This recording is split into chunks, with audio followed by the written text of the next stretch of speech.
Welcome to Cosmic Conversations, the podcast where spirituality meets real life. I'm Siobhan, your host, aka the Cosmic Coach, and this is a space where we are going to explore the layers of what make us truly who we are.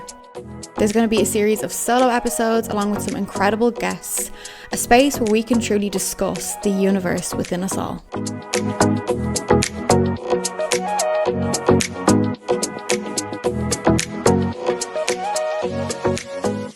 Molly Smyth, welcome to Cosmic Conversations. I'm Thanks so so much happy for to having have me. you. I'm delighted to be here.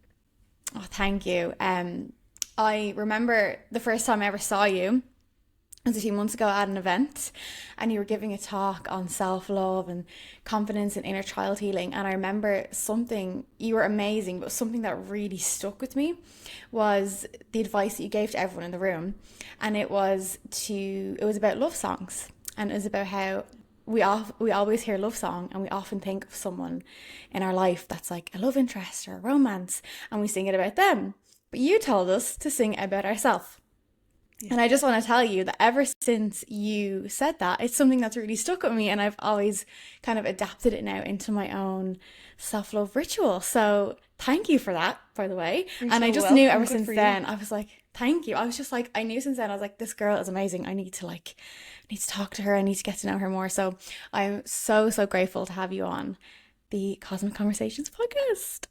Thank you, Gal. I really appreciate that. That was a really special event. I was delighted to be speaking at that event, and the stuff that I shared, the tools and the kind of advice that I shared seemed to really resonate with the gals in the room. So it was really special. Yeah, thank you. Yeah, it was amazing.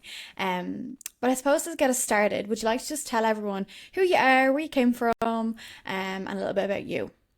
Sure, yeah. So my name is Molly Smyth. I am the founder and host of Healing Gals podcast and Women's Circles, and I suppose I am just a gal, you know. I grew up in Dublin.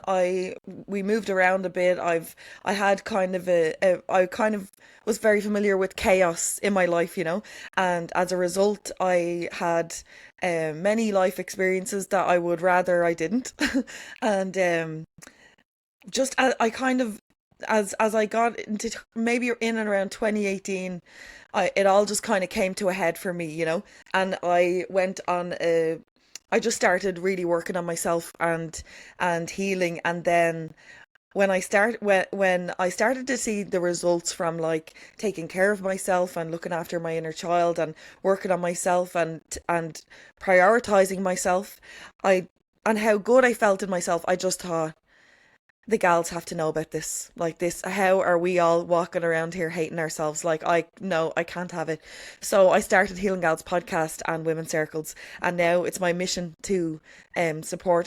I suppose, like I say at the start of every episode of my podcast, welcome to Healing Gals podcast, the podcast where we reconnect to who we were before the world got their hands on us. Here's my lovely husband with my tea. Thanks, Kev. And I suppose like that's what I'm doing. I am on a journey to reclaim the person that I would have been had the world not given me all of the messaging that we receive about not being good enough and not being lovable and not being, you know, all of the beautiful things that we are, you know. So I'm on that mission, and I want to spread that mission and spread that word with other women, you know. Wow, I love that how like when you went kind of through this process yourself, you're like, I need to share this with people. It's kind of something that happens when we like learn something or we get through a hard time. We're like, I need to share this with people because if I can do this, you can do it too. So it's almost Yeah. like it's really nice. It's connected to your mission in that way. Yeah. But I suppose I'm curious to know what was the turning point for you? What was like, was there a day or a point in your life where you're like, okay, something needs to change? Like Molly kind of before healing and Molly after. What did that kind of look like? Yeah, whenever I think of Molly before my healing, I just feel like, come here, angel, and I mind you. You know, like I Mm-hmm. always felt, I suppose, like what I have learned now is that like our society is a patriarchal society that prioritizes men, and that and also kind of when you look at the world in like how the patriarchy has affected us and how capitalism has affected us. That's just like patriarchy plus capitalism equals self-hate, you know? Like we have a system that is designed for men to be prioritized and for women to be kept down and kept quiet and smaller and all of those things. And then capitalism keeps teaching us that we're just not good enough, but if we buy this one cream or if we buy this one gadget or whatever, or buy these injections, we'll be good enough, we might get closer to being good enough, so I just reject that. I just think, I before I realized those things, I was heavy indoctrinated into that I wasn't good enough if I wasn't skinny. I wasn't good enough if I wasn't looking a certain way, or doing certain things, or having certain things. And also, before I learned all of that and before I started my healing, I had experienced like an awful lot of trauma, like I've experienced I've experienced an awful lot of trauma, especially I've been assaulted many times in my life, and I suppose like when I when as I said in 2018 things kind of came to a head for me.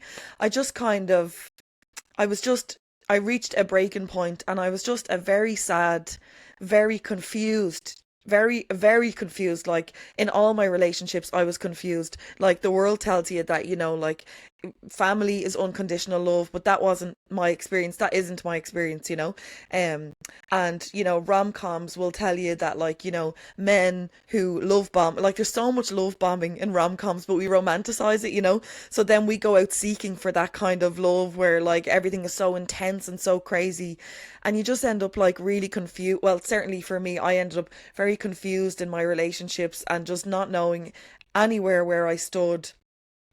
And I was just very sad and very uncomfortable with myself, very uncomfortable with my body, very uncomfortable with my own company. I couldn't sit with myself, So Molly prior to healing was just chaotic and uncomfortable and just running and racing, trying to prove herself, just like running around trying to get people to love her, or trying to get people to see that she's valuable, or like it was very I all of my validation was external. It was just a really sad, I was just a really sad young woman, but I put on a good show, Mhm. like I'm the queen of like the performance, so yeah, I was running around pretending I was doing great and I hated myself, so um now I'm Molly with this healing under me is just a much happier, loving, loved,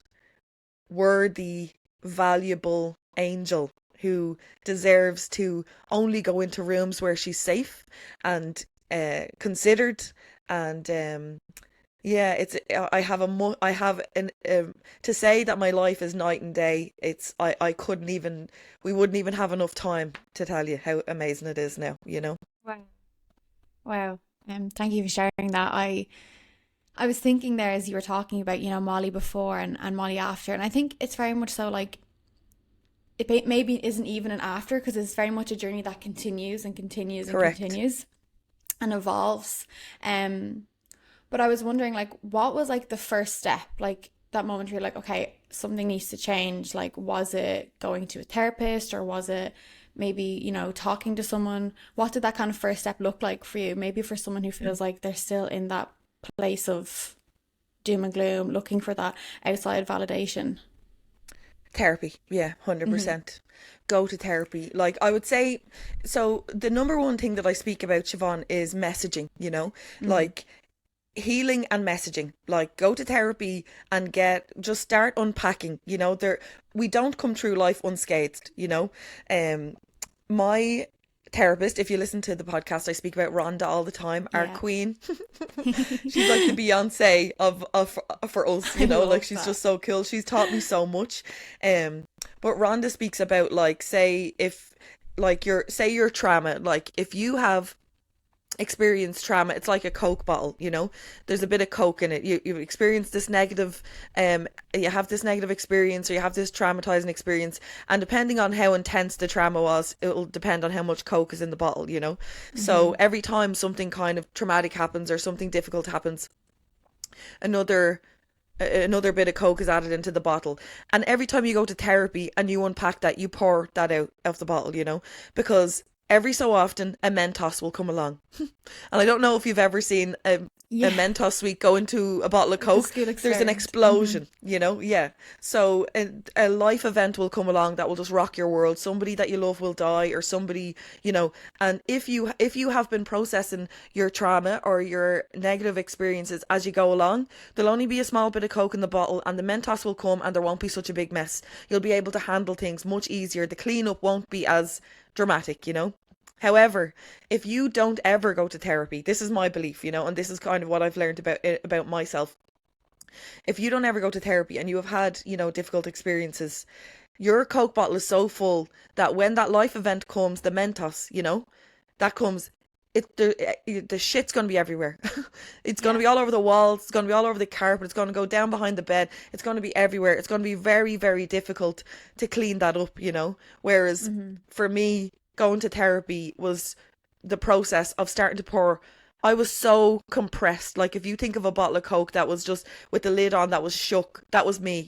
I was like, and that's why you see people that are so um that go quickly to rage. They are a Coke bottle that is full and shook. Like, they are ready for an explosion. Yeah. Whereas if you are going, so certainly your question was like, what was the my first step? My first step was therapy. Yeah. The second step, and equally as important, was the messaging that I was feeding my own brain. So I speak all the time about messaging. Your phone, like, we are constantly on our phones. There's no getting away from it. There's no denying it, right?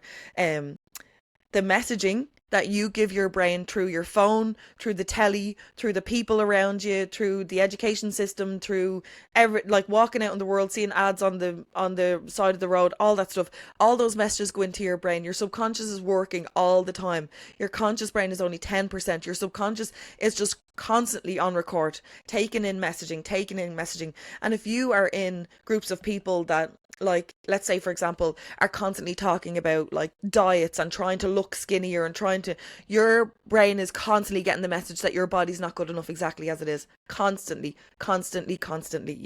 If you have a phone that your social, like my social media feed is very much curated. I am in control of the messaging that my brain is receiving. So I don't have people on my feed that have like heavy work done or any. It sends a message to my brain that my face isn't good enough and I can't have it. And these people are absolutely stunning and gorgeous, and I wish them all the happiness in the world. There is no judgment. But my brain has gone long enough receiving the message that I am not pretty enough, not beautiful enough, not good, not skinny enough. So now I only give my brain messages that match how I want to feel about myself. So my social media feed is very much curvy gals with normal bodies, gals that are proud of their body and are on a similar journey to me, so that my brain gets the message that I'm normal and I'm Yeah. acceptable and I'm good enough the way I am. So yeah, I would say, like, get to therapy. First step, get to therapy, and then start becoming aware of the messages your brain is getting. If you are looking at people all the time saying, I wish I was like them, I wish I was like them, and you're not looking at people that are actually like you, then your brain is receiving a message that they're better than you, or something. There's some sort of messaging going on there that is compounding your negative self-talk. So correct the messaging that you're giving to your brain. Like, I don't even watch the telly. I don't even watch the ads on the telly. Like, if we do end up watching something live, which, like, who even does that anymore? But if we do end up watching something on the telly, the minute the program goes on ads, I mute the telly. Like, nothing goes in here without my say Oh so. wow. Okay. You Yeah, know, that's like, that's I really don't want to interesting. hear Rice Krispies, they are so good for you. Like, I Yeah, don't want to yeah, hear a message or about Rice Krispies. yeah. That is not what I chose. I only allow messaging in that I've chosen. And when you do that, it's like you take a new power back. You're not Mm-hmm. influenced by all of these kind of outside noises. You live very consciously. And that's a beautiful, Mm-hmm. powerful place to live from. Yeah, I that's really fascinating actually. And I think like that would definitely take a level of self-awareness to know like, okay, these messages are hitting me. They're making me, question my own body image, question my own self-worth. Yeah. So kind of bringing yourself to a place of being like, okay, no, this isn't sitting good with me, and then taking that step and being like, I'm just not going to let it in anymore. Like, I think that's really powerful in itself to just kind of like monitor the message that you receive. And it kind of reminded me of like affirmations, because I'm an affirmation girly. I love Yes, affirmations. gal. And I, like you said, so much of our brain is subconscious, and that's why I love like the affirmations. People think, oh, affirmations, like whatever, like, but they do, saying them like repetitively, saying them in the mirror, saying them to yourself, they get into Hmm. your subconscious. And that's something that I found in my own journey, was just implementing like, I love and approve of myself every single day, Mm. really shifted, and it helps me gain that awareness of like, oh, is this like ad, or do I want to like buy this top because everyone's wearing it, or do I want to get my lips done because everyone's getting them done, or is this something that I actually want? And it kind of brought that like awareness up for me. So I love Mm. that you actually like mute the TV. That's such a, I'm gonna definitely got me doing that now. Like my partner's gonna be like, why are Yeah, you muting the telly? I'm like, not listening to that. And I exactly. love that though. What I'd Yeah. love to know, two things, right? First of all, it goes even beyond the telly. It's like there are podcasts that I used to listen to, but the way there's a podcast by a woman in America that I used to listen to that I think she's very funny. I think she's very enjoyable, very charismatic, and I enjoy her content. But in her podcast, she speaks so much about like how getting that ring, ladies, that's, we're all striving for that ring. And that message, I just, no, I can't listen to her now. Like my brain has Yeah. received the message long enough that getting a man is going to make you valuable, Molly. If you could just if you just held on to a boyfriend for long enough, or if someone proposes to you, then you'll finally be chosen. That's what we're told, that like through movies and telly and everything. So any even podcasts that or media that speak about things in a way that I'm actively trying to decondition, I have to stop listening to that then. So it's real, it's any messaging, like it's anything that you are taking in. It's just like, wait, what is the message in this, and is it congruent with what I'm trying to believe? Yeah. I want to I, ask you, Siobhan, yeah, yeah, what is your like favorite affirmations for your day to day? Like if you were going through a difficult time, like what is your favorites? um as of lately, it's been, I forgive myself. Very Because good. I think, as someone who is ruled by my emotions, I find that I can go into shame and kind of guilt, having a Mm. toddler, if I whatever act out, or if I maybe speak to my partner, or kind of just have an off day, and then I'm like, oh, why am I so like this? And then it's like, no, I forgive myself. I forgive myself. So I think that's been one that's Lovely. sticking with me a while. And as we know, forgiveness sets us free. Um, but Correct. the first one, and I know you're a Louise Hay fan, girly, Mm. yourself. I love her. Yeah. And one that I took from her book, which is actually in my own deck. I made an affirmation card deck and I have it in it. Is I love and Great. approve of myself. And Yes. just saying that, like, I love and approve of myself. I love and approve of myself.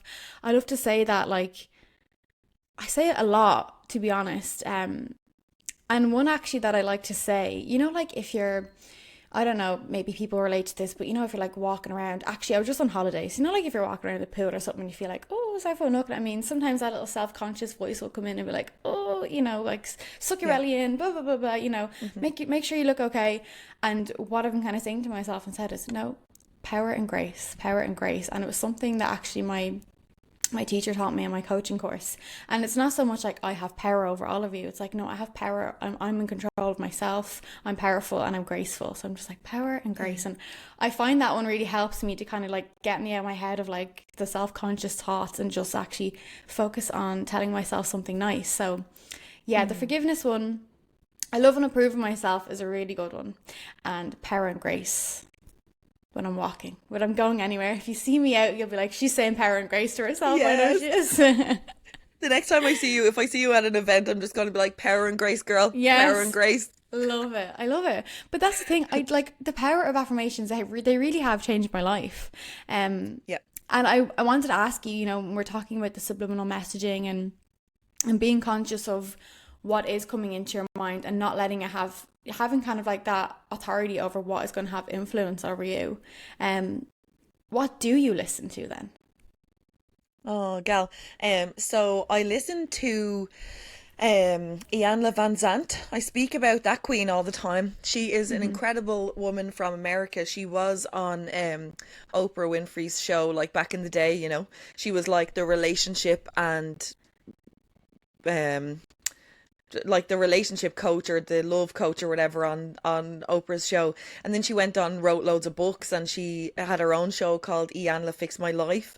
And I just I just thoroughly enjoy listening to strong women speaking about how they don't subscribe to some weird ideologies where women are not prioritized, you know. So Yanla speaks.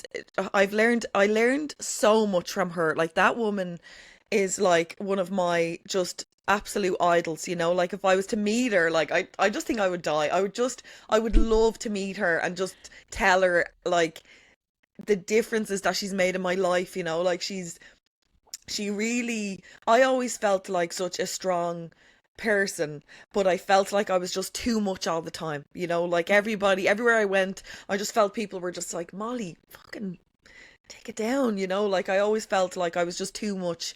I have a lot to say, gal, you know. Like I have a very strong voice, and I have a lot to say, and I'm very clear on what my values are and my beliefs, and so I live very consciously. And some people find that quite threatening, you know, or I don't know what the word is, but some people find that quite uncomfortable. But when I see women like Jan Van Sant living that way and honoring their voice and being proud of themselves, it really gave me permission to honor my voice and be proud of myself, you know. So I listened to Iyanla Van Zandt.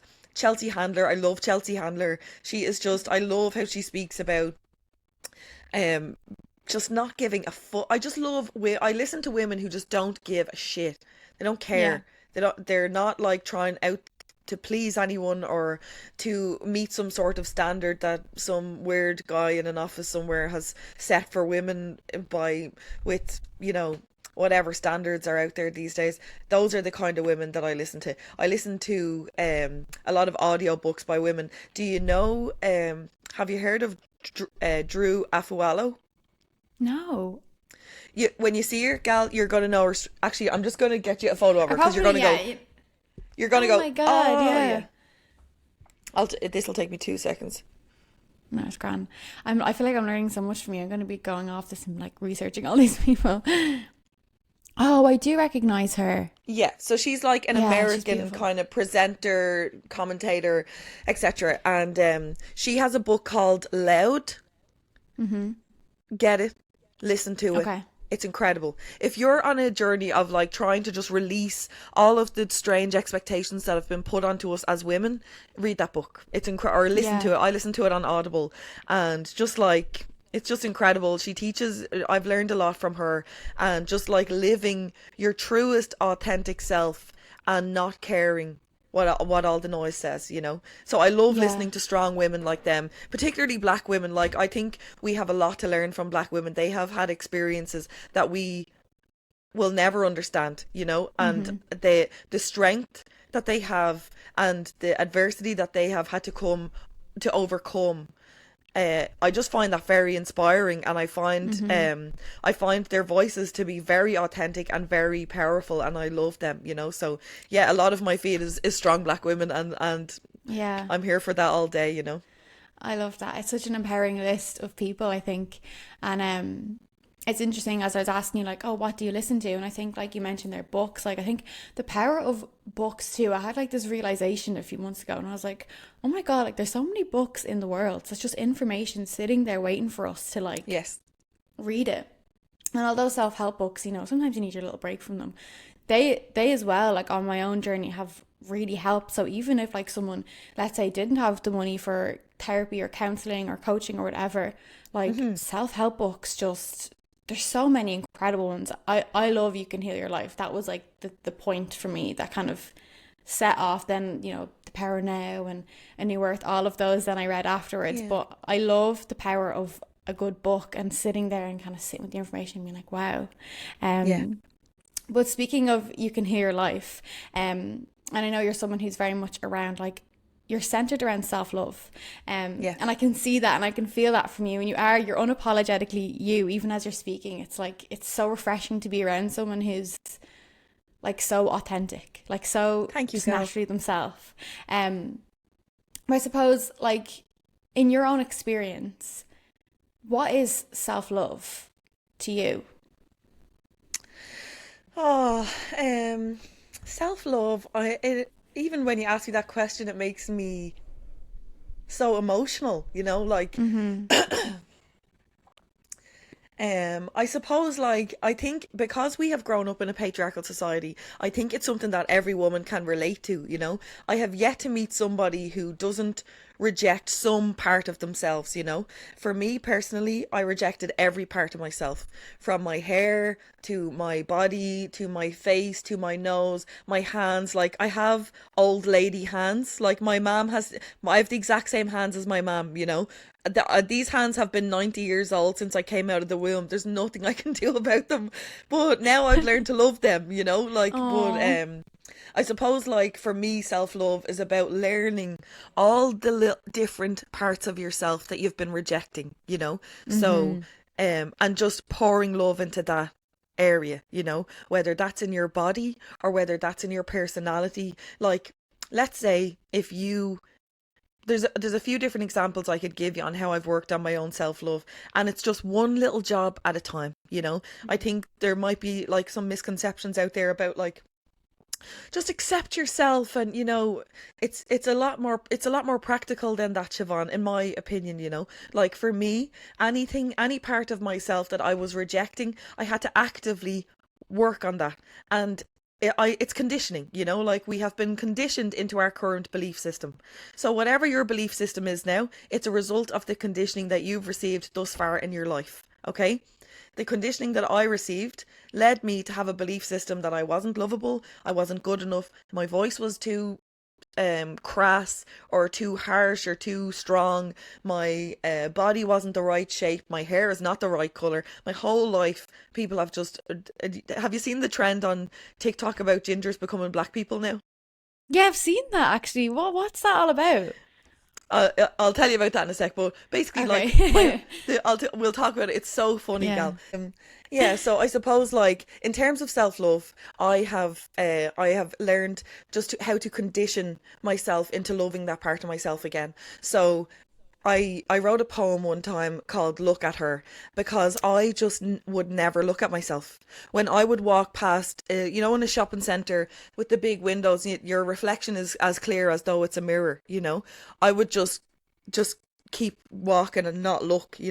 Or, like, anytime I'd pass a mirror or whatever, I would just not look unless it was like something up to my face. I would not look at myself, my body, my being, my energy, my outfit, nothing. Like, I from the neck down, I would just not look. I would get dressed for the day and then I would avoid any reflection of myself because I was conditioned into hating her. So, as a way of, like, taking that back, I would sit with myself and look at, like, what is it that I hate so much about my body that I can't look at her. And I've had a baby and I have my little belly, and I wouldn't touch my belly. I wouldn't touch my own belly. Like, I wouldn't touch that. Like, if I was putting moisturizer on my body, I would skim over that as fast as I could so that I could just pretend that it didn't look that way. But now I have learned, like, that is my body. That is my body. I only get one. And to pour love into her, I would just put my hands on the areas and it's very uncomfortable at the start, Siobhan.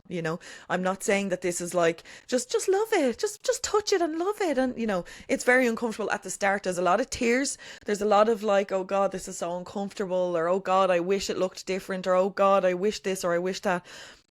But my goal is just to come back to, I'm good enough exactly as I am. I'm good enough exactly as I am. My little belly is so special. She's so beautiful. And she's waiting on me to love her. And I'm rejecting her. My angel, I'm sorry that I rejected you. And just speaking, like, so kindly and so beautifully to my lovely, precious body that enables me to have all the fun that I have and to hug the people that I love. And my young one is 17 now, next month in July. And she came out of there. You know, like my belly looks like that because I've grown this incredible human being who is going to, like, I'm breaking cycles. She's going to continue to break cycles, and we are healing our lineage. And she came from that belly, and I'm complaining what it looks like. And Yeah. look how much it has done for me. How could I be criticizing it when it has done so much for me, you know? Yeah. So it's just a process of all the things, like my voice. I think everybody has this thing. I think it's mostly a woman thing that, oh, I can't listen to my voice, don't play back a voice note, or oh, I don't want to hear myself, you know. But like, that's your voice, like that's Yeah. your voice. You're beautiful. Hmm. It's how you tell people you love them. It's how you sing or speak or get to express yourself, like, and we're hating on it. Oh my Yeah. God, my And I'm just angel, thinking I of love kids, you. like it's like your baby's favorite sound is your voice, you know? Exactly, gal. Yeah, exactly, Yeah. exactly. Yeah, That's so beautiful. Actually had me emotional as you were talking because like it's almost like a lot of the stuff that we have to, like you said, the conditioning that we have to unlearn and yeah, kind of sitting with that. It's almost in a way kind of like a reframing, like you said, you looked at your bed and you're like, well, actually, what has it done for me? What has my body done for me? I was able to yeah, get up this morning out of bed, and even bringing it back to things like, exercise is a privilege. And yeah, although like sometimes toxic positivity will make us be like, oh, someone else is always worse off, but it's not even that. It's just actually reframing it for yourself to be like, well, what has this done for me? What can I be grateful for about this part of me? Or even if it's a trait that you have, maybe you're, if anyone listening is maybe like naturally closed off to people or naturally avoidant, well, maybe that's just a part of you from your childhood that's trying to protect you from something, and yeah. kind of like Thank sitting with you. it and being like, thank you for trying to protect me, but like, Yeah, it's okay, we can let someone in. And it's really nice that that's that with me, like that you kind of reframed that for yourself. yeah, And you mentioned your daughter and the kind of the cycle breaking, and I wanted to talk to you about, like, obviously, as you've been on your healing journey, I've been on one myself, like, what is it like for you to raise, like, I have a son, so, and he's still very young, but yeah. what is it like for you to raise a daughter kind of with everything that you have learned, and to kind of not force that onto her, but also to kind of allow her to have her own space to grow as a woman as well? What has that been like for you? It's been incredible, and it's been incredibly challenging. Mm-hmm. It's the it's interesting that you said, like, not force that on her, because Mm-hmm. the way that we are raised conditions us into a certain belief system, you know. So it's not a choice for me to force it on her, no more than it's a choice for my mom to force my belief system on me. It is just the environment that we grow up in. So naturally, because I am the way that I am, and because of what I believe and what I'm trying to achieve, and the cycles that I'm trying to break in my family line, she is forced into that. There's no other, like, it's not like I am like this in private with myself and then in the household I am a different way. This is the way that I am, you know. So um our children's belief system will, like, we are our children's inner dialogue, our voice, you know. So the I things that we know. say, yeah, the things that we say and the beliefs that we shape in our household will become their inner dialogue. So it depends on how she will feel about herself. I take that responsibility very seriously, you know. It will depend on the messaging that I give to her. So, having a daughter when I have grown up in a patriarchal society that I'm trying to decondition myself from, I'm trying to condition myself into a new set of beliefs, and she is along for that whole journey. So, she is a feminist, and so is Kev, because good people are feminists, you know? Like, Hmm. feminism is equality. Feminism is not like looking for women now to take charge and for women to say. That is not what feminism is. Feminism means that we come away from the current system where men are leading and women's healthcare, women's voice, women's rights are secondary. We come away from Hmm. that and we just stand beside men and we're all equal. That's what feminism is, you know? Yeah. And good people are feminists. That's, if they Ironically, I know, think, Yeah, I think the word has been weaponized as well, hasn't it? Like, oh, she's 100%. But sure, feminist, that's why we're talking now to take that back, I because wonder who did uh, that. oh, I wonder, the patriarchy would like us to Yeah. believe that feminism is this thing that where women hate men, and I'm married to Hmm. one. I love him. He's Yeah. the best in the world. I have unlimited cups of tea. I have unlimited love. I have a great man in my life. Men are not the enemy. Men are angels, good men, Hmm. and Hmm. feminism is us just wanting to be equal and to be able to have conversations with our partners that aren't just shut off because they have been conditioned into like men don't talk about their feelings and men don't, how many Hmm. times do you hear women saying like, I just want an emotionally available man. Yeah. Feminism will get you one of them. Men who Emotional are, intelligence. yeah, emotional intelligence, like it will make all of our lives so much easier if we just come away from the patriarchy. It will happen. I believe it will happen. But to come back to your question, you were asking what it's like to raise a daughter, and with my belief system and stuff, it's amazing because I'm watching my daughter stand up for herself in circumstances I would have never been brave enough to stand up for myself in. Hmm. I'm watching my daughter know herself. I'm watching my daughter stand in front of a mirror and speak kindly to herself because I now role model Oh, that for her. Yeah.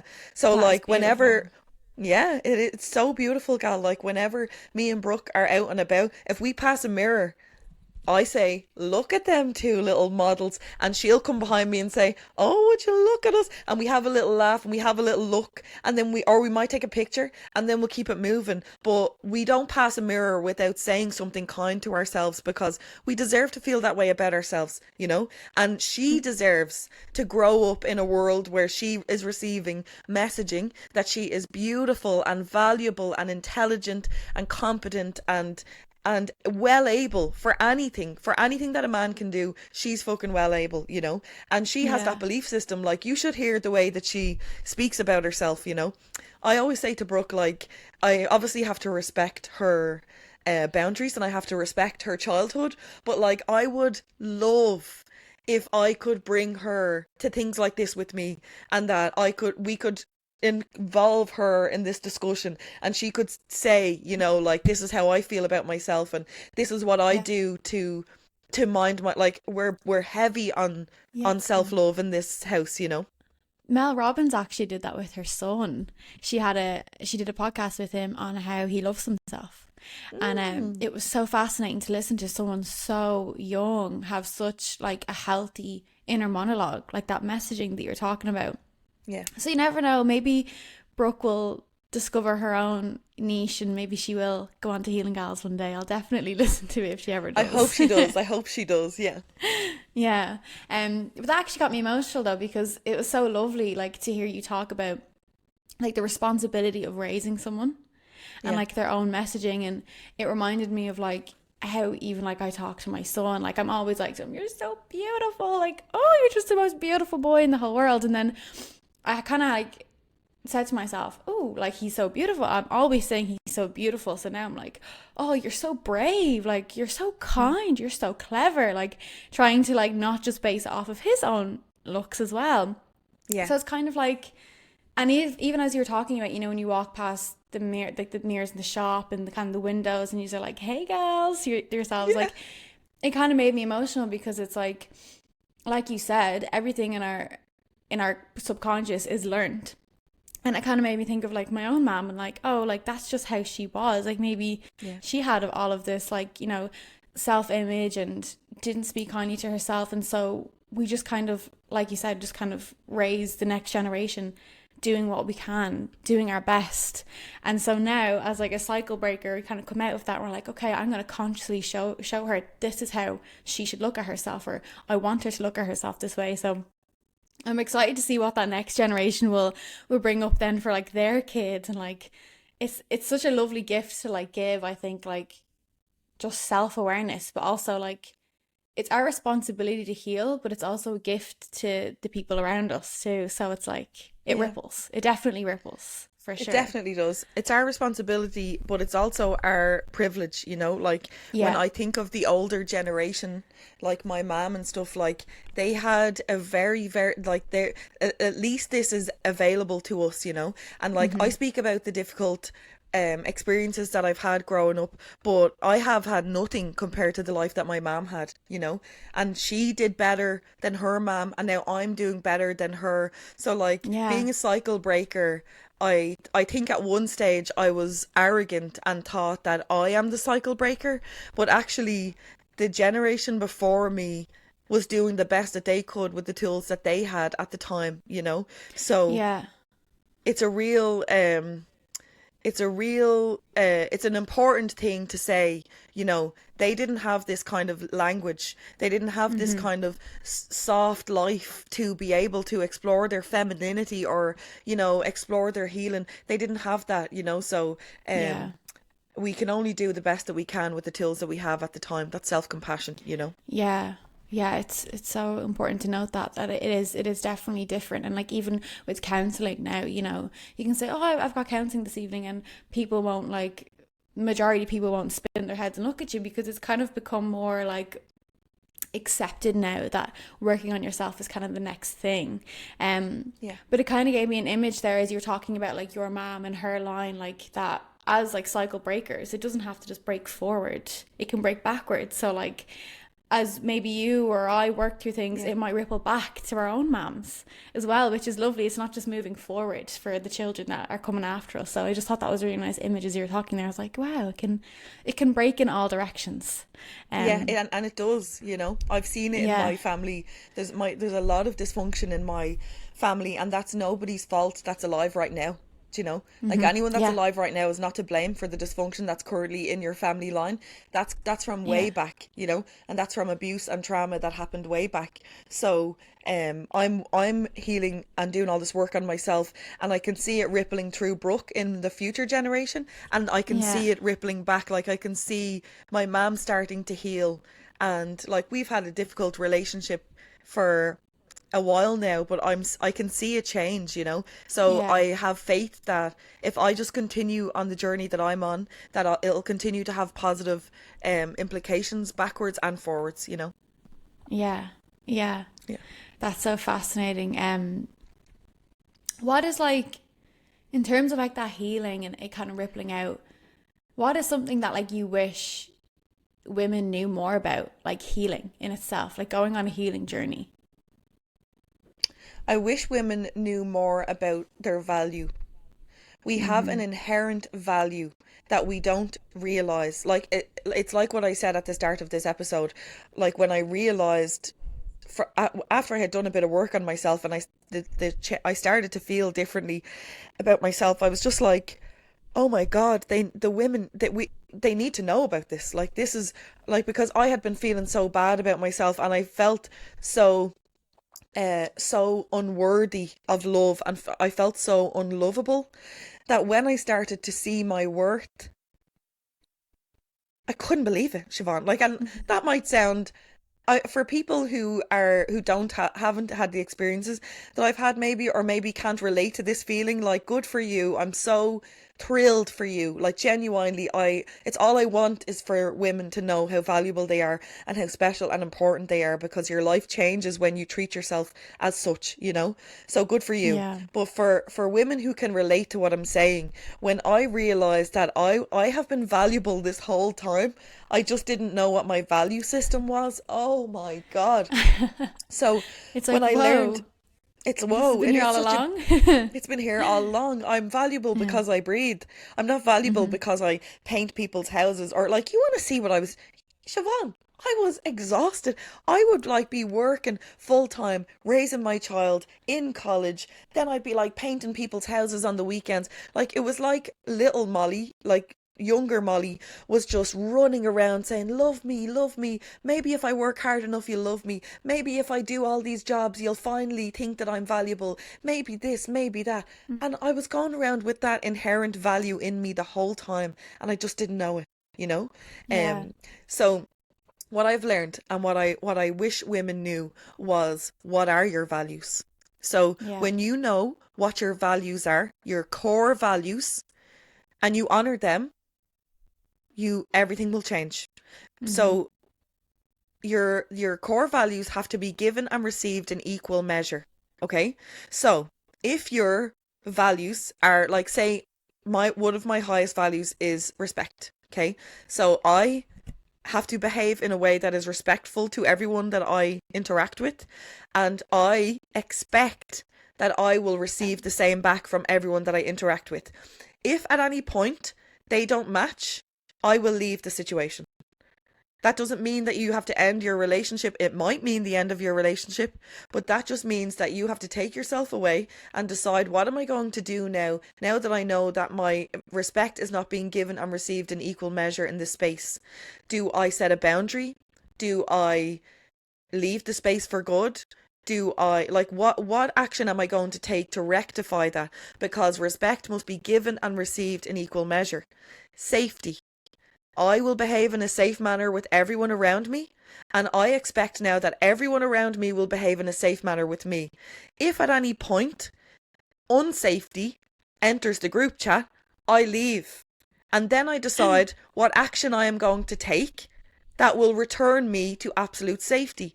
And when I realise, Siobhan, that I have values, I understand what they are, that they form my belief system about myself, and that they have to be given and received in equal measure, I now am never in spaces where I'm unsafe. And if I get a sense that things are, oh, I gotta go, I can't stay there, you know? And that has brought me to peace. It has brought me to self-respect. It has brought me to a place where, like, I now know that I am so valuable that I will honor them values before anything else. Because when I honor those values, Brooke is better taken care of.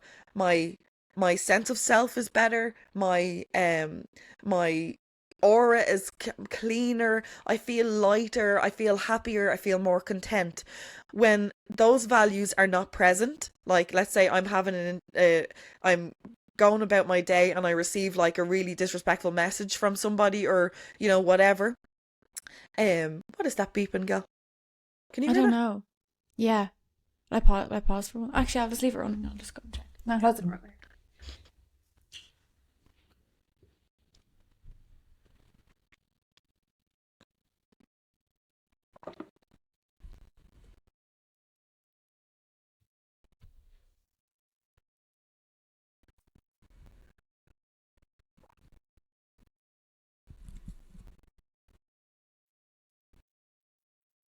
Raiden has her work cut out for it. Um, This is all part of Sorry. it. Anyway, values. Yeah, so that's basically just to wrap up that point. I only go to spaces where my core values are given and received in equal measure, and that has Mm-hmm. brought me to a happier life. I will tell you that. And you're asking me, what do I wish women knew? I wish they knew that. I wish they knew that. Yeah. Find out what your values are. Find out what your core values are. Like, if you were to design the life, and I speak about this on the podcast all the time, if you were to design your own life and live by that, not a life that has been mapped out for you by the patriarchy or by your family or by whatever strange systems are in place to try to control us. I don't really understand it, to be honest, but okay. If you were to design your own life, what are your values? What values would be present? Would compassion be present? Mm-hmm. Would respect, love, safety, commitment, consistency is a big one, you know? Mm-hmm. It would those be present? Are you consistent? Okay, well, if you behave in a consistent manner, why are you not expecting that from the people in your circle? Because it has to be given and received in equal measure. If it's important to you, it must be important that you receive it too, you know? Yeah. And when women realize that they are worth having that value system and implementing the given and received in equal measure thing, ah, your life is just so Yeah. much happier. It's so much more peaceful because you're not dealing with periodically people bringing in chaos. One of your values is peace. So Yeah. take your chaos somewhere else, you know? And Mm-hmm. just to reiterate that point, one of my favourite affirmations for this type of situation is, I am not an energy source for people who refuse to do the work. So when Love. people start, Oh, when wow. they, yeah, Can when we say people that start getting, again? yeah, for the ladies in the back. So we say when people are bringing chaos to your door, and you're like, Jesus, like I'm doing all this work on myself. If only they would. I am not an energy source for people who refuse to do the work. And maybe with you withdrawing from that chaotic situation, they will be prompted to do the work, but they won't do the Hmm. work if you are their energy source, you know? Literally. Wow, that's so powerful. And like values is something that I would work with a lot with clients in coaching, and it's so Mm. fascinating to see them, you know, actually understand, oh yeah, I do actually really value like safety, or like you said, peace, compassion, freedom. Um and it's like it's almost like taking like the blindfold off to something that maybe has been there but you just haven't really looked at before, and then you're like, oh yeah, these Exactly. are my values. And when you have that kind of awareness of them, then like you said, you know what you can kind of welcome into your space and what you're going to be like, actually no, this is going to rock the boat for me and my values, so we're leaving the group chat, thanks very much. Yeah, exactly. um Exactly. I love that. But I wanted to ask you actually as well, you mentioned a lot about your inner child, and I know you are a huge advocate for your little gal and her inner child healing. And I suppose I wanted to ask you, for anyone listening, how did you connect with your inner child, or how do you connect with her now? I suppose I had started doing inner child work as such without realizing it. When I started learning self love, when I started learning that I was valuable and all of that stuff, I just started using a much kinder voice with myself. And Mm-hmm. to me, that kind voice is like the foundation of inner child work, you know. I used to have quite a critical, harsh voice, you know. Why did you do that? Why do you look like that? Why did you dress this way? Why did you say that thing? Oh my God, you're so embarrassing. That was my inner dialogue, was very critical, you know? And then when I started to do work on myself and speak to myself really nicely, um, and I then started to learn about inner child work, started popping up in places, you know, like it's starting to become a lot more popular now, thank God. Um, and when I started to connect the two, oh, I have a little gal that lives inside of me that has come on all these difficult experiences with me. So every time that I have been assaulted by a partner or a family member or whatever, my little gal is screaming to be protected. You know, she is sobbing like, why am I never protected? Why do these things keep happening to us, you know? And that's when like all of the things that we just spoke about come together. When you have all those things in place, your little gal needs love and protection. That's what she needs. I call her your little gal, right? It's your inner child. She needs love and protection. So when you honor yourself, one of my also favorite affirmations is, first, don't betray yourself. So when I'm stuck in like, what do I do here? If I have a dilemma, if I go to this thing, I'm not going to be happy. If I don't go to this thing, they're not going to be happy. When I'm in a dilemma, I say to myself, you know the way nurses and doctors have to swear an oath, first do no harm. Yes. My oath to myself is, first don't betray yourself. So whenever Wow. I don't know what to do, my first protocol is don't betray myself, and that will generally bring me to the decision that will honor myself and therefore Mm-hmm. show love and protection to my inner child, you know? Mm-hmm. But the things Yeah. that I do to connect with my little gal are endless. Like I honor my childhood hobbies. You are still the same person you were when you were a child.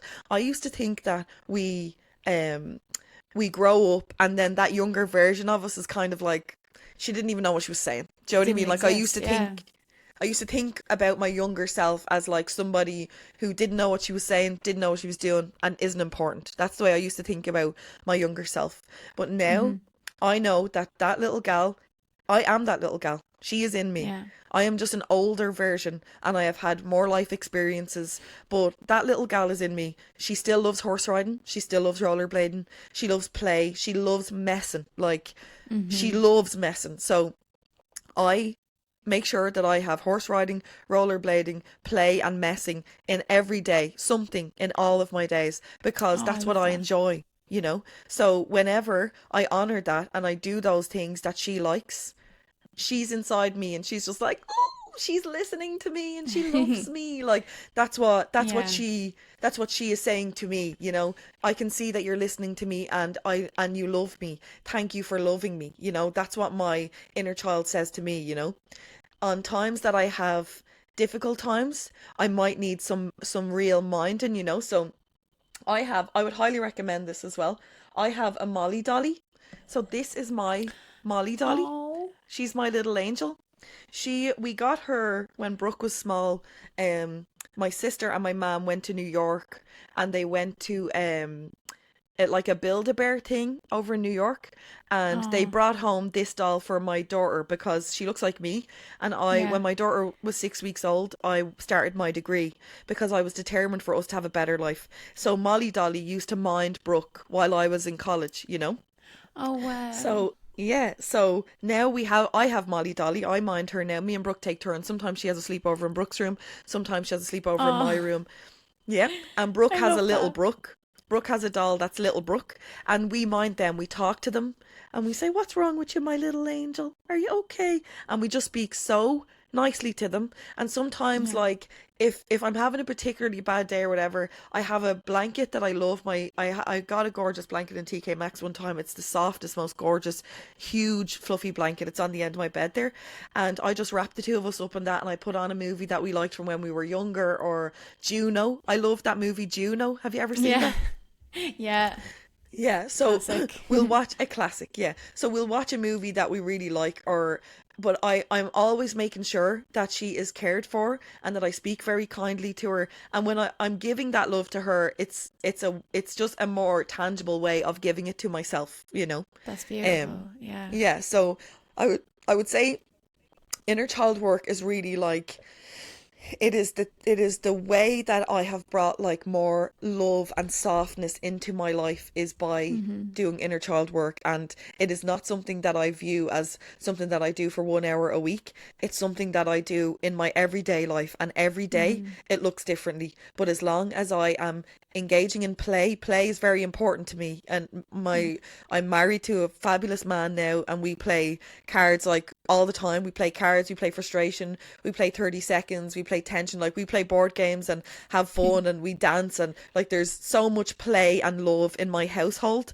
And there's Oh. no shame. Like this is I don't think last year I would have sat here and been like, this is my little Molly, you know, like Yeah. I don't think I would have, but I have no shame now. Like these are all things that keep me very healthy, very Yeah. loving, very content and peaceful. And yeah, it's just a really beautiful place to live from, you know. Inner child work I would recommend to everybody, you know, absolutely everybody, men and Yeah. women. Yeah. I'm sitting here thinking like as you're talking, I'm like, wow, and I'm thinking like little Molly, if you could go back to her then, like she's probably looking at you now like, oh, you are everything and more. Like you are the Yeah. person that I needed all along. Like it's so true, like what people say, you grow up to be the person that you needed as a child. Well, And it's hopefully, such a gal. Hope lovely, if you have access to therapy and you have some self-awareness, you know, hopefully you yeah, will. But a lot of times people are still chasing someone else to save them, you know, and yeah. there's nobody coming, you know, like, and this is to bring it back to exactly the first sentence that you said at the top of this podcast, Siobhan. You said that, you know, the love songs when you came and saw me speaking at the event, and I spoke about the love songs. Like, think about all of the love songs that you hear. They're all like, where have you been? I want to run to you. Now that you're Mm-hmm. here, I can live. Now that you're here, I can breathe. You know, like all of those love songs are just a manifestation of like somebody Someone else. trying to for someone to come, but like you are the one that's coming, you know, like I am now here for Mm-hmm. her. You know, I it Yeah. whatever she needs, I'm not waiting on Kev to meet that need. I meet that need. You know, I am Mm-hmm. the one that gives her the love that she needs. If she needs love, then she either needs to play, or she needs me to validate something, or she feels afraid and I need to go back to safety in my beautiful home. Like, you're the one that's coming. You know, it's you. Yeah. There's no man or parent coming to save you. You're your own parent now, Angel.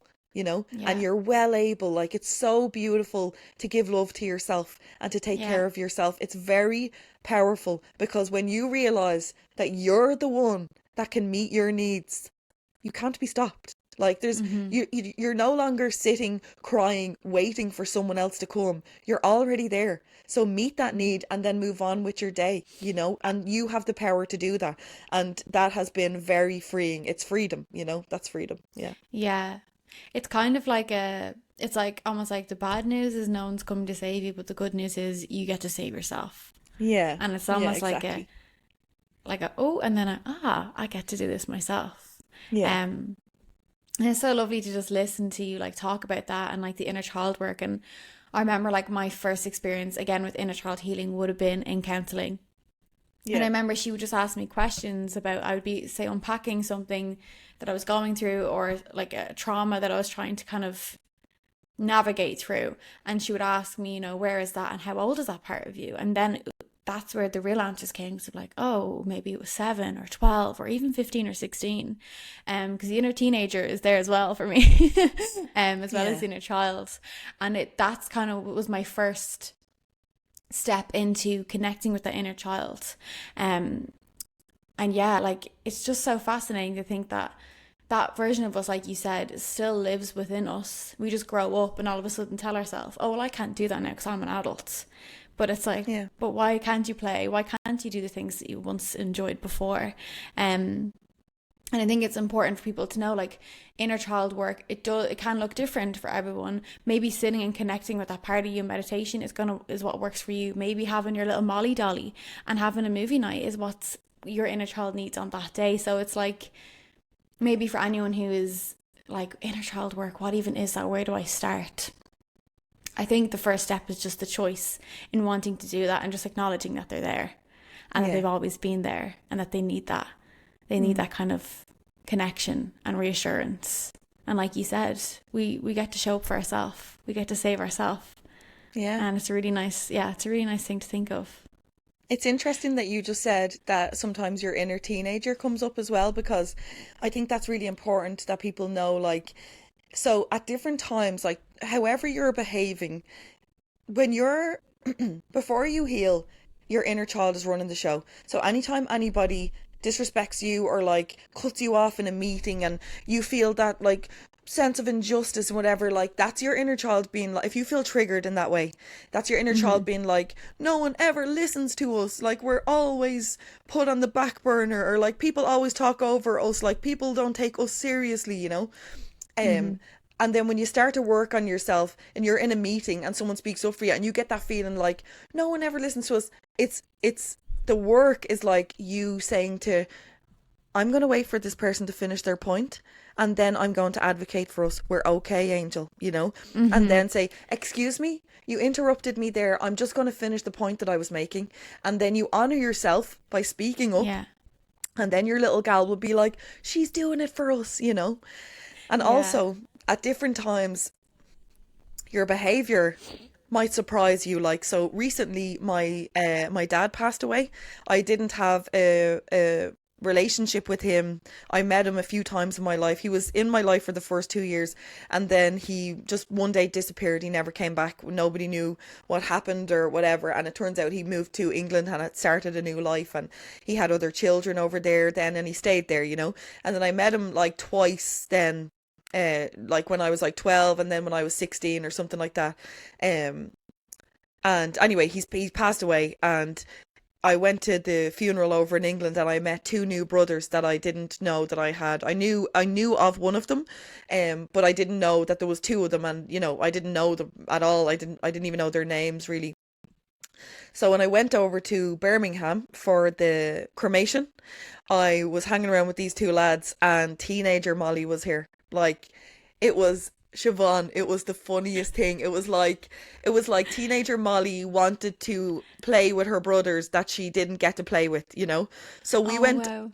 crazy. Like it was but because I'm so in tune with my inner child, I can see like, okay. Who's showing Now up? Yeah. yeah, I'm like, I'm gonna supervise you, but go on and have fun with your brothers, you know? So I was like running around Birmingham, climbing on statues and vaping.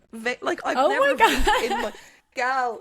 She had a great time over She there. had I was drinking cocktails. Like I have a 3 drink rule in my life. Like I only ever have 3 drinks and then I just kind of like have my waddy after that. I don't like hangovers. It makes me quite anxious. There's a difficult Mhm. relationship with alcohol in my family, so I'm careful of addiction and stuff like that, you know? So I have loads of kind of boundaries that I have on myself. But for that night, I was like, fucking go for it, Molly. And she was crazy, you know, but in the safety of like me knowing, okay, this is teenager Supervising. me. Yeah, I'm supervising this and I'm making sure that she stays safe, but also just fucking go and be free. Go on, you mad thing, you know? So I was running Mhm. around Birmingham, climbing on statues, vaping, and I'm just like, like being crazy with Oh my with God. my 2 new brothers. And it was I had to, like, I stayed awake for 32 hours. Like, because the flight was at like crazy o'clock in the morning, so we had to go to the airport in the middle of the night. I ended up like just I never stay awake. Like, if anyone that even knows me, I'm like 9:30, I'm in my bed. Me and Molly Dolly are like doing our skincare, and like I was like Mhm. awake for 32 hours being this wild teenager. But that's okay, like Yeah. it when that shows up, like keep yourself safe, but let your little gal play, like that's she Yes. has needs, like she needs to express things that she missed out on, so as an adult now, I supervise a lot of little Molly achieving milestones that she didn't achieve before, and it's really fun. Like, Wow. Like little Molly yeah, getting to actually get to know her brothers. And it's crazy. so Yeah, funny, like we probably think of the inner child as the wounded parts of us, and often it is, but it's also the parts of us that wants to explore, wants to have adventure, wants to play. So it's yeah, like that little reminder that yeah, inner child healing can be a roller coaster, for lack of a better word, but it's the part of you that's craving to be seen and wants to be a bit wild, wants to have a bit of freedom. And when you do that healing, when you do that work, you allow the space for her to come out and actually be herself and be that playful part of her because she feels safe to do so and she's supervised. exactly. Yes, exactly, I gal. Yeah, love that. I love that so much. Oh Molly, I feel like I could see her chatting to you all day. yeah, I know. um but I wanted to leave you with, so I want to ask every guest kind of the same question at the end. And the question is, if you think about like Molly maybe before her healing journey, or maybe even little Molly, what is like one piece of advice or a quote that you would share with her now? I would say to her what I say at the beginning, at the end of every podcast episode: you're good enough exactly as you are. And I would say that to her as many times as she needed to hear it, and I would Mm-hmm. honor her. I would just tell her all the time, like what I say to myself and what I say to Brooke, how special she is, how lovable she is, just because she's breathing, not because she is doing things for other people, or not because she adds value to their lives by painting their homes or washing their cars, or doing errands and running here and there and driving up and down the roads all around the country. I would say to her, you're valuable just because you're breathing. That's it. You're so valuable and special, and you're good enough exactly as you are. I love that. Molly Smyth, please tell us where we can find you on socials, your podcast, anything you have coming up, please share, because I just know people are listening to this like, wow, she is incredible. Thank you, Gal. Yeah, so if you just come over to Healing Gal's podcast on Instagram, I all my stuff is there. I do women's circles online and in person, in like the kind of Drogheda, Bettystown area. So, yeah, sure. If you just come over to my Instagram, you'll see all the bits and pieces that I'm doing there. And thanks so much for having me, and to your lovely listeners for listening. Yeah, thank you. And I see you have a little rebrand coming soon as well. So we'll be keeping an eye. I'm sure it'll be out there and all by the time this podcast is up. So Yeah. keep an eye on Molly though. She's incredible. And thank you so much for coming on Cosmic Conversations. Thank you, Gal. Before we go, we're going to do our affirmation of the week segment. This segment I love because not only am I using my own affirmation card deck, but as you heard me and Molly talk about in this episode, the power of affirmations can really help you in not only on your self-love and healing journey, but also connecting with your inner child and letting it sit into your subconscious, helping you to get to know yourself and helping you to feel better about yourself. And so we're going to pull one for this week and we're going to see what comes out. So, okay, the affirmation of the week is: everything is working out for my highest good. everything is working out for my highest good. So maybe this can be something that you take into your week with you. Have a think about it. Maybe if something feels like it's going wrong, or feels like something is in your way at the moment in terms of your path and where you're trying to go in life, reminding yourself that everything is working out for your highest good, because it is. Remembering that you chose this crazy thing that we call life, your path. If something feels like it's in the way of your path, just trust and know that it is your path and that it's meant to be there for a reason, and that everything is working out for your highest good. And honestly, if I could tell Siobhan that when she was like 16, everything is working out for your highest good, and it's not going to be how you think it is, but it's going to work out for your highest good. I know that she would like to hear that. So take that affirmation into the week with you, and thank you. Thank you for tuning into Cosmic Conversations. If you enjoyed this episode, then please let me know. Maybe consider leaving a 5-star review or a comment on what you thought. I'd love to hear suggestions and feedback on any topics you'd like me to explore or unpack, or maybe a guest that you'd like me to have on so I can pick their brain. If you have a cosmic confession or a dilemma that you'd like me to explore next week, then please send it my way on Instagram at Cosmic Conversations Pod, or email thecosmiccoach.ie@gmail.com. Thank you, and see you next week.